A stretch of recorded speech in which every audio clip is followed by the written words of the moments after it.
Good morning. My name's Christian with TaylorMade Pest Control, and I got my buddy here with me, Nate Boling from Greener Pest Management up in Indiana. And thought we'd just make a quick little video here.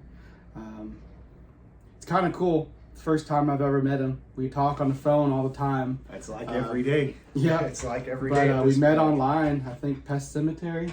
I believe that's where Pest Cemetery. Either that or Pest Geek. Or Pest Geek. That's one of the two that I first saw you posting in, Yeah. and just kind of you caught my eye that you got it. You had what I think is going on in our industry, and you was capturing that essence too. So that's what kind of drew me to strike up that first conversation with you. So yeah, I mean it's kind of cool. I hit it off with you, and you hit it off with me, and we've been talking back and forth ever since, bouncing ideas off each other, and just trying to learn. Trying to learn. I mean, he's a wealth of knowledge, and I got some ideas, not a whole bunch, but some ideas that he likes, and a lot of ideas he doesn't like. But that's just the pest control industry is awesome, just because of the friendships that we can make. I've met a lot of people that I've never met in person online, and I've learned a lot, and hopefully I mean, that's one of the awesome things that we were just talking about it coming up here to the office, but there's so much knowledge out there in this industry, and you're not going to capture it all, but we have Jerry Shappert and the Pest Cemetery, they have collected all of us into one general location. Yep. And we're able to just capture any little tidbit. If we got a question, we need an answer, man, right where you can go to get it. And I mean, whether that's from a rep or from somebody that's actually making our chemicals and stuff, I mean, you can get the absolute best answer that you could possibly have. And there's a lot of opinions out there too, and yeah. Nothing wrong with that, but sometimes we just need what's the facts, and yeah. It's great having all that into one. The internet has just made that so awesome, where we can. It's made it into like interwebs. Right. Yeah. The connections. The old saying back in the day, everybody said you're always like one or two connections away from knowing everybody in the world. Well, the internet, Facebook, has just taken that and taken it to a whole new level, to where you actually are within fingertips away from knowing somebody. And I mean, there's a whole bunch of facts, whole bunch of knowledge in the world, and it's hard to read, to watch, to listen to learn everything. And if you can bounce ideas and talk to other people in the industry, and yeah, we're somewhat competitors. Yeah, we cross a little bit. We cross a little bit. It's not, it's not a big crossing. I mean, No. I think you do Scott County, and I do Yeah. Scott County.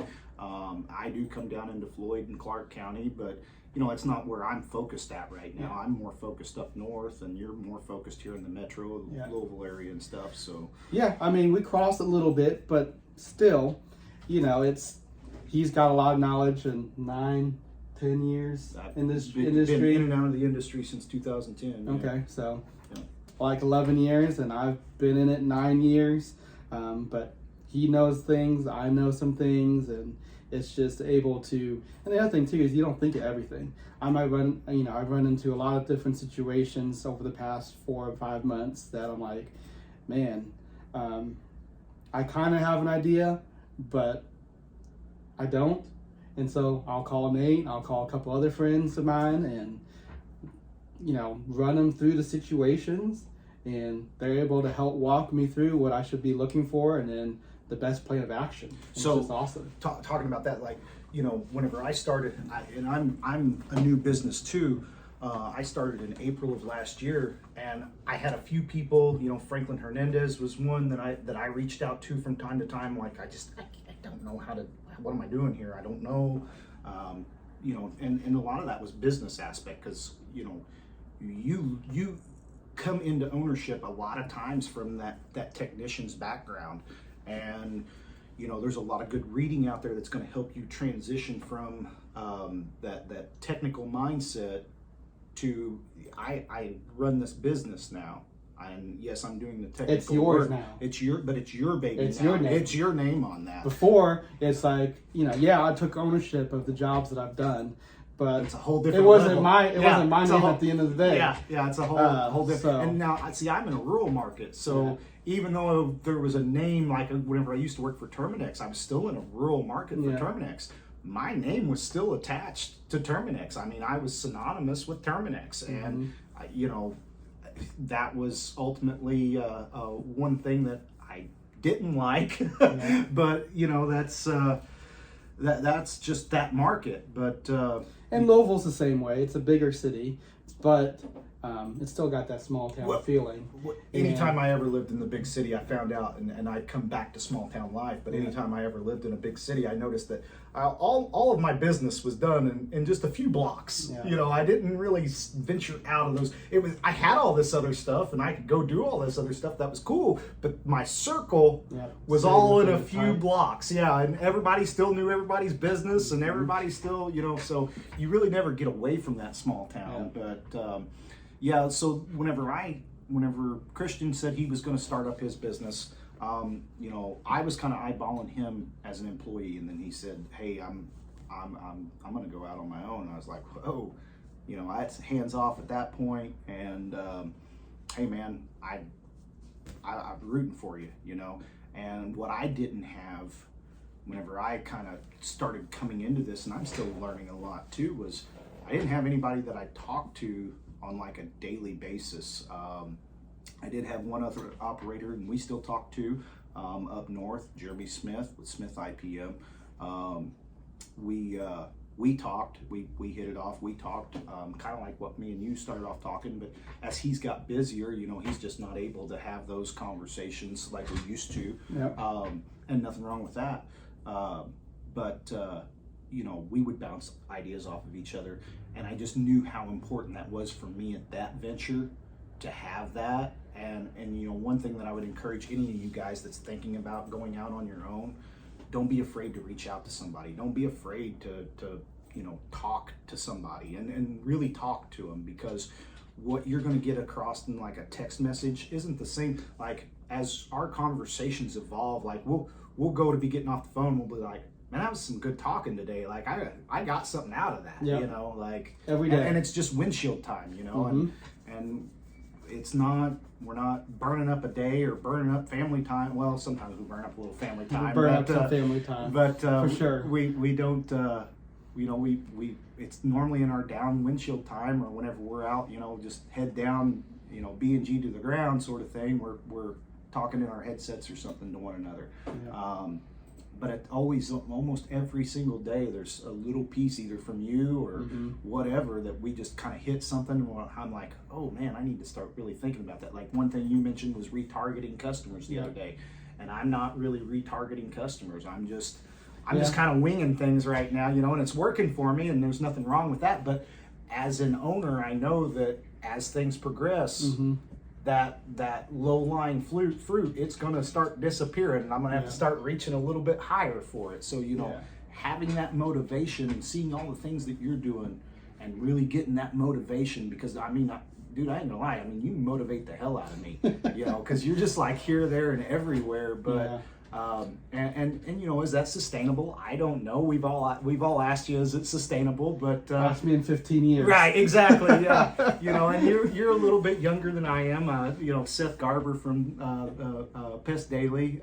We had that conversation. And I told him, I said, Seth, whenever you started your company, man, you was just balls to the wall, and you did it for 22 hours, sleep for 2, get up and do it for 22 more. I'm not in that stage of my life anymore. I got a little boy at home. I got a wife. We want to live comfortably, and where that takes us, it's going to be awesome to see. But I'm not going to force the issue to where I lose out on other things in life. And that's the thing I'm learning as I get older, is work will always be there, and so you don't want it to consume your life. And it's consumed a lot of my life for a lot of years. So I don't have any kids, but I am married, and so priorities do have to shift. But it's a journey. This is a series. It's the journey in my journey. Journey in the journey, isn't that what you call it? Yeah, that's what I call it. And honestly, I started it, because I know there's a lot of people out there that want to start their own thing, but don't necessarily think they know how. Where or do you start? Where to start. Where to start. And I didn't know where to start, but I did have my buddy James. He started Derby City Poop Scoop 5 years ago. So I was fortunate enough to see 5 years of growth into a $500,000 company. And that's kind of the model I'm following, but most people don't have that. And so this series is to motivate and to also help push people into that direction if that's what they want to do. It's not for everybody. No, it's certainly and that's not. the other thing the there's series a lot is. That, Some I'm people still think covering it, some people think owning a business, you're gonna make a lot of money, and it's all roses and all that, and it's not. Yeah. So that's what this is here for too. I had a conversation with a young kid he was a client. He was a younger kid, freshly married, new mortgage, or I actually don't even think they were married yet, fiance and whatnot, new mortgage and stuff. And he was asking me about my business, and you get some of those hotter kids, that's what they think they want in life, and he sees what I'm charging him that day, and he's just sitting here thinking, man, this guy's gonna show up and he's making all this money and it's his. Yeah. And I had to explain to him that no, man, like I barely pay myself right now, and I look at what the business is bringing in. I'm like, God, I wish I had that kind of income, and I know I will one day. But there's a lot that goes into owning any business. Like you said, I've got enough built up now that the company pays its bills. Right. So at least I'm not having to float. You're not floating out the company anymore. Right. The company is going to float itself. Right. And eventually that'll grow to where the company will start paying me back. Right. And help support me. Right. It's an investment. It's an investment. You have to look at everything that you do as the common thing that most people say is you got to spend money to make money. Yep. And that people take that in the wrong sense because they think that I have to go spend money. Spending money, I think of things like buying cars, buying books, buying, things like that. That's spending money. Yep. You don't really have to spend money to make money. You have to invest money to make money. It's a difference. And it's a different mindset because Spending, as a consumer, you say spend, I say, cars, houses, boats, hot tubs. That's spending money. You got to spend money to make money. No, you got to invest money to make money, and it's hard to make that switch too. Yeah, it's like you want to do enough things that are going to be useful for you. You don't just want to spend money. Spending money is just a waste sometimes, and I waste money a lot. I get onto it. It's one of our conversations. I'm like, man, you're really good at making it, but man, you are really good at spending it too. I'm probably better at spending it than I am making it. But it's just part of that journey. And that's one thing too. And I know that you probably do. I've seen a lot of guys kind of reaching out to you and being like, hey man, I love what you're doing, and you're motivating me to go do this. And this little tidbit of information, will kind of help people out. And me and you've talked about this too. I've told you this. We've had this conversation multiple times. Whenever I started this business, I looked at my wife and I said, what is the least amount of money that this business owes the family? What is the least amount that we can get by with? And her response was pay the mortgage. I don't have a very high mortgage rate, but that first job, man, I closed that first job and it was enough to pay the mortgage. Now, the business didn't make any money that month and I had a little bit saved back, but having that support and really sitting down with your spouse and having those conversations can really help set you up for these first few months that they're grueling, aren't they? They are. And my wife doesn't believe it, but I tell her all the time, if I wasn't married and I didn't have the relationship I have with her, I don't think I could do it. Right. Because it's the emotional support, it's also the financial support, right?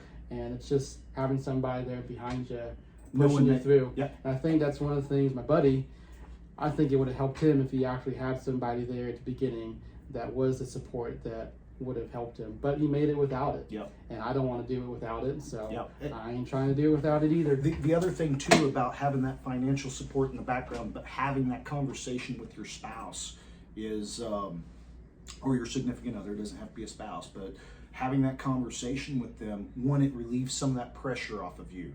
Because me and you have even talked about, man, don't be selling scared. Because if you sell scared, you're always going to be selling at a lower price than what you're actually worth, because you're so afraid of losing that job, because you need that income.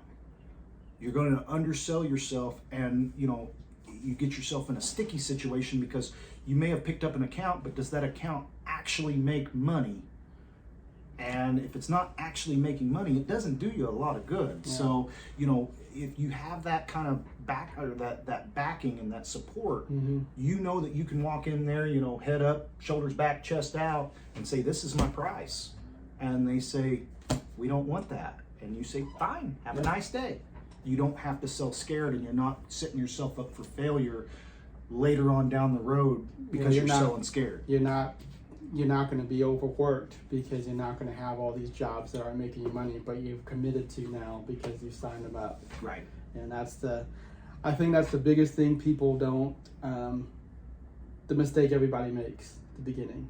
Yeah, they want that because they don't have nothing going on right now. So they take that work, and then 6 months down the road, now you're balls to the wall, and you're like, crap, how am I going to make this? I ain't making any money. Yeah. I'm balls to the wall, and I'm not making any money. And part of that's your technician mindset. So whenever you work for an employer, you just like that young kid that saw what I was charging him to do this job, and he's thinking I'm putting all this in my pocket. Well, as an employee, you start to have this idea that what you're charging is going straight into that owner's pocket. Yeah. And it's not. A very small fraction of that is. And whenever I worked in a restaurant, I always used to tell the waitresses, and it just blew their mind. Restaurants, they work on a razor thin profit margins. That's why a lot of restaurants in our business over 90% of restaurants fail. Right? That's a no number, because those profit margins are so razor thin. And that waitress would come up and she'd be upset because a table left them, a 15% tip or a 10% tip instead of that 20% tip, and they had a lot of work in it. Maybe it was a bigger table, and they would be upset. And I'd look at them and I'd go, "You realize that you made more money off of that ticket than the owner did, right? The only difference is the owner's compounding those tickets, and he's making his money off of like compounding interest, where you're after that one ticket, you're after that one hit. But in reality, even at 10%, you're probably making more than what that owner is. I mean, their profit margins are so razor thin, and even if you'd get a small tip or whatever, and that's dependent on everything working properly. And I've worked in a few restaurants, and of course we service restaurants. I haven't seen one that's working perfectly ever. So, anytime something's not working perfectly, even in our industry, things start to go down. That's like this morning. I'm actually down here because something didn't go perfectly in my world, and it's actually costed me money. It's nice that we've got to do this, but this trip, because I didn't plan for this, because this happened, it didn't work perfectly, and now my profit margin on that product that I have to go sell now has dropped dramatically compared to what it would have been had I planned for it. Yep, and it's part of the journey. It is. We live and learn. Yep, live and learn. But I guess you gotta go. Yeah, right? I'm getting wrapped up on time here. We gotta get to work to make that money. It was a good conversation, and we'll pick it up later, maybe in a podcast or something. Can't always do a video. Maybe a Zoom video. Yeah, we've talked about doing this for a little bit, and we thought we had the time today, and we just bang one out for you guys real quick and see where it went. I think it went good. This is my other buddy, James. What's up, guys? He's a giant. Don't mind him. Not everybody's blessed with vertical height. But anyway, we're going to wrap it up here. Talk to you guys later. If you like this video, please like, share, and subscribe it. And stay tuned till next time. Have a good day, guys.